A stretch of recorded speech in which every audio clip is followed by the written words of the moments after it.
So parts of our garden kind of sucked this year.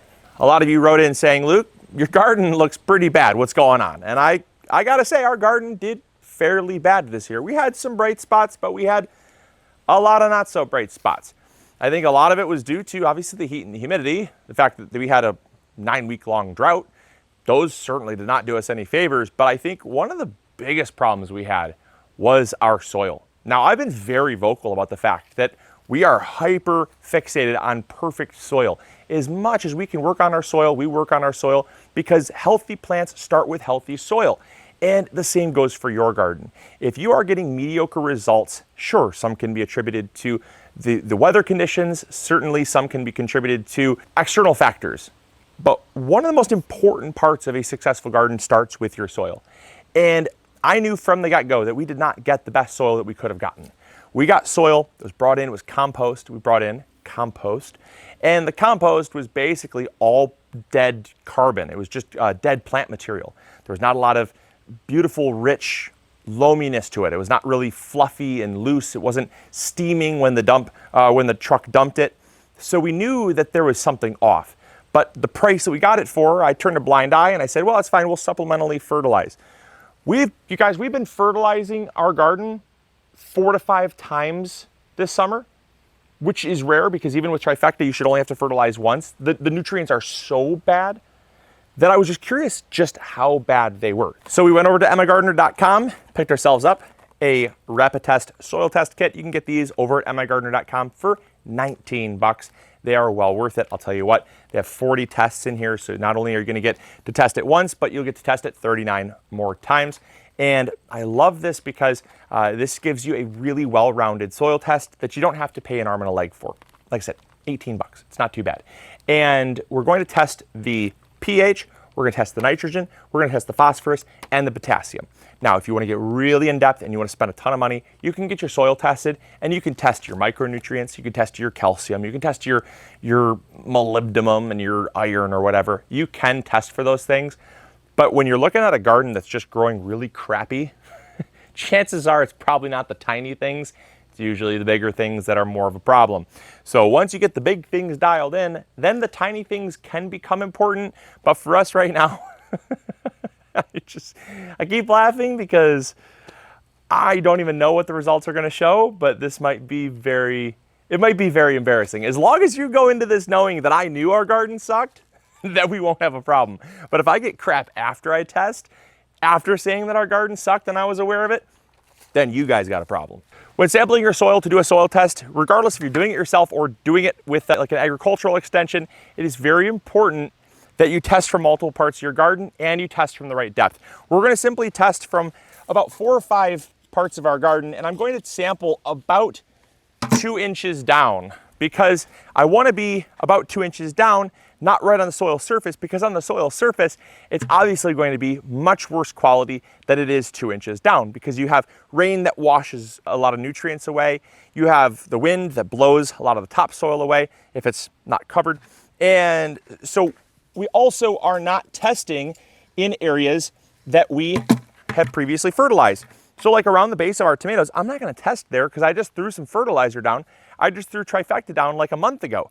There's definitely going to be some residual fertilizer that could skew the nitrogen, phosphorus, and potassium, and potentially even the pH if I test right next to the tomato plants where I just threw some fertilizer. So I'm testing in areas that are part of the garden, part of the overall garden, but have not had much chance to be influenced by some additional fertilizer. That way we get the most true results. So I'm just going to walk around, test a few spots, just putting about, I don't know, tablespoon or 2 into the bucket, and I'm going to mix it all up. And that way I'm going to have a sample size that is, it's indicative of an average of what I'm going to find in my garden. Because you also find pockets. There's going to be pockets where it's higher, pockets where it's lower. I'd rather find an average because it's really difficult to kind of test one area, test another area, then fix the two accordingly. That's kind of impractical.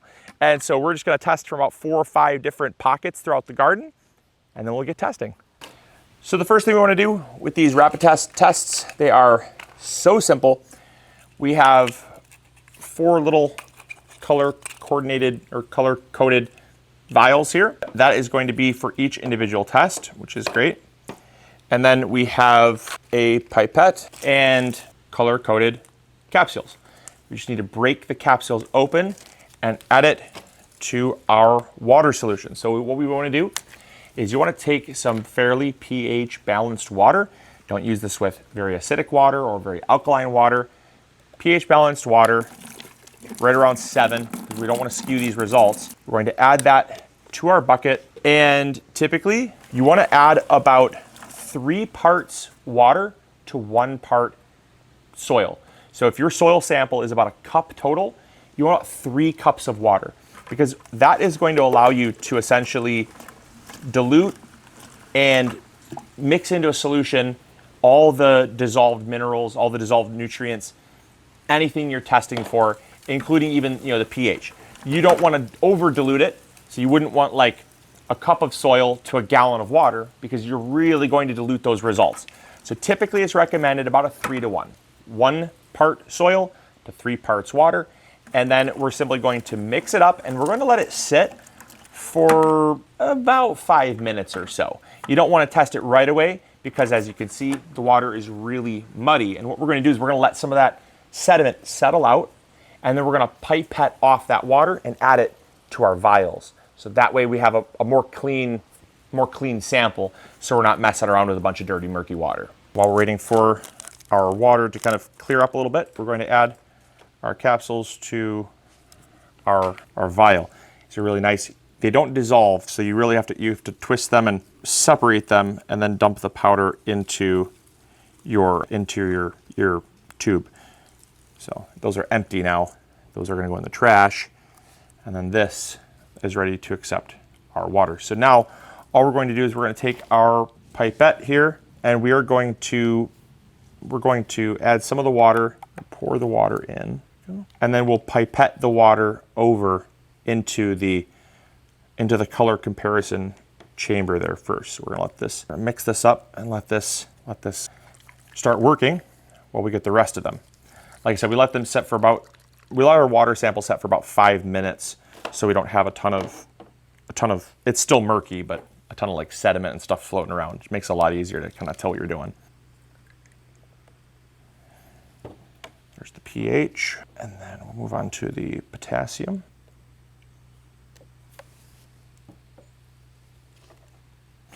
And the phosphorus. Okay, so it says that once we have fully dissolved the powder into the soil sample water test, it says to wait about 5 minutes. So we're going to get these completely shaked up here so that everything is all dissolved. We're gonna wait about 5 minutes, and that's going to allow the test to start working. See in 5 minutes. So it's been about 5 minutes, and I wanted to kind of clarify some things here, because I may have been a bit confusing with how I described this. So each tube has 2 sides. There's a little divider, and it makes a large tube here. That's called the comparator side. That's how you compare. And then it makes your test tube. It's a really small, kind of 1/4 inch by 1/4 inch tube. It's divided by a wall of plastic in between. The sample, the water sample that we take, that has the soil, that goes into both chambers. But in the smallest chamber, the test chamber, that gets our powder. And that way we can compare the untreated to the treated. And once it is treated, it's going to tell us what we're working with. And so up first, we have nitrogen. Well, do we have nitrogen? That's bad, you guys. So up first, this is the one that I think is the most telling. Obviously, our plants struggled from the very get-go. Our plants never really grew very well until we fertilized heavily, and we continue to fertilize heavily all through the summer. That is nitrogen. As you can see, a nice purple color here would indicate surplus. Obviously, we don't like that. Too much of any good thing can be a bad thing. But then a slightly less plum color is sufficient. And you go down to slightly less plum color, and that's adequate. Slightly less plum color, almost bordering on clear, is deficient. And then basically clear or murky is zilch. Big fat goose egg. And I put it against this white top of the cooler here to kind of contrast. You can really see we got zilch for nitrogen. I mean, I'm talking a big fat goose egg. I've seen sand that has more nitrogen than that. That's really bad. That's very telling for why we're getting the results that we're getting. All right, Next, got some potassium here. So we do have some potassium in the soil. So obviously we don't want a surplus. That's a nice dark brown. We have more of a slightly less dark brown. And then we have what I would consider to be our match here, which is adequate. I would say that's a pretty good match. In the light, you can see it a lot better than you can on a camera. It doesn't really do justice, but it does show that we have adequate potassium, which is good, but without the presence of nitrogen, potassium is a moot point. I mean, you really need nitrogen to get good plant growth. Otherwise, you could have all the potassium in the world, and your plants are still going to suffer. So I'm happy that we have adequate amounts of potassium, but it doesn't really do anything for me without the nitrogen. The nitrogen was abysmal. So that's, bordering on deficient to adequate, but certainly better than the nitrogen. Next, we have the pH. Holy Moses. Okay, so we are really alkaline. This is actually quite surprising, which would also indicate a problem. Now, you see here, it's got a green tinge to it. Again, with the light, it's way more evident. On camera, it does not do it much justice, but we're hovering right around kind of a 6.5 to a 7 on the pH here. Obviously, I would like a much more orange color, a much more rusty color to get us down in that 5.5 range. That's ideal for growing potatoes, for growing tomatoes, peppers, blueberries, a lot of your garden crops like a more acidic soil. Obviously, our brassicas, which is what our kale did phenomenal. Our kale just skyrocketed this year, and we hardly had to fertilize it at all. It loves a more alkaline pH. Our broccoli did really great. Our cabbage did astounding. So that would indicate why our brassicas did far better than more of our nightshade crops and some of our other crops that like more acidic soil. So we're working with some alkaline soil, which is okay. That can be fixed. Using trifecta, that's going to help to acidify the soil ever so slightly, but also we can add some pelletized sulfur to the soil, and we should be fine for those more acid-loving plants. It's nothing that I'm really concerned about. It's fixable. It's definitely fixable. It's not terrible. I've seen far worse. And then you get to the phosphorus, and again, oh my gosh, it's so bad. Like, it's clear bad. So obviously, dark blue is surplus, slightly less dark blue is sufficient, and then you have slightly less dark blue, and that's adequate. Getting more clear, you got deficient, and then clear being basically non-existent. Where's the phosphorus? I don't know. So we have a problem with the nitrogen and the phosphorus. Big problems. So this is way worse than I expected. I did not know what to expect, but this is why you test your soil. And this right here is a pretty clear example of just how bad our soil is. I mean, it's non-existent. It doesn't even show up. And in my experience, these tests are not only fairly accurate, but they are also fairly sensitive. So in the presence of even a small amount of potassium, a small amount of phosphorus, a small amount of nitrogen, you're going to get pretty recognizable results, even in the presence of a small amount.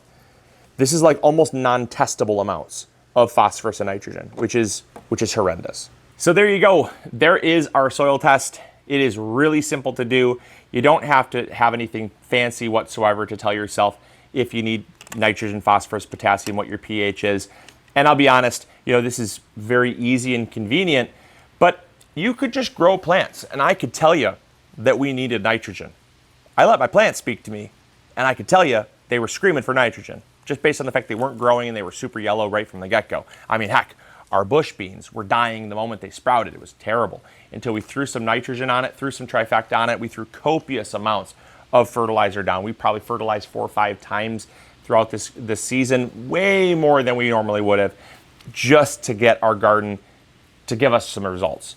So this was a lot of work for very little payoff compared to what we normally get. But next year, we are going to add more compost. We're going to add some composted manure. We're going to re-amend. We're going to fix the problems. We're going to add more humus, more organic material, and that is going to fix our problem because, again, your soil is the first thing. It's the first component to a healthy garden. Without healthy soil, you do not have a healthy garden. And so I'm glad you guys stayed tuned for this video. A lot of you were asking me to test my soil. I said I would do it. I just said I would do it at the end of the season once the garden was done. So I'm glad you guys were patient. I'm really excited to to see these results despite them being terrible. It gives me a baseline to work on. And so I hope you guys enjoyed. I hope you all learned something new. If you did, make sure to throw a big like up there. Comment with something you learned, or if you've tested your soil, if you're encouraged to test your soil, and we will catch you all on the next episode. As always, this is Luke from the MIgardener channel, reminding you to don't sweat the small stuff. It's all fixable. And we'll catch you all later. Grow bigger. Take care. Bye. Hey, thank you so much for watching today's video. I really appreciate it. If you enjoyed, consider clicking this one. You'll probably enjoy it just as much. I want to thank you for your viewership, because without it, this channel would not be as amazing as it is. Also, if you haven't subscribed, consider subscribing. It's free, and we upload videos every Monday, Wednesday, or Friday. We also have vegetable seeds, fertilizer, or tools. If you need any of those, consider visiting MIgardener.com. Links will be in the description box below. We've got you covered. And as always, we'll see you all in the garden. Take care.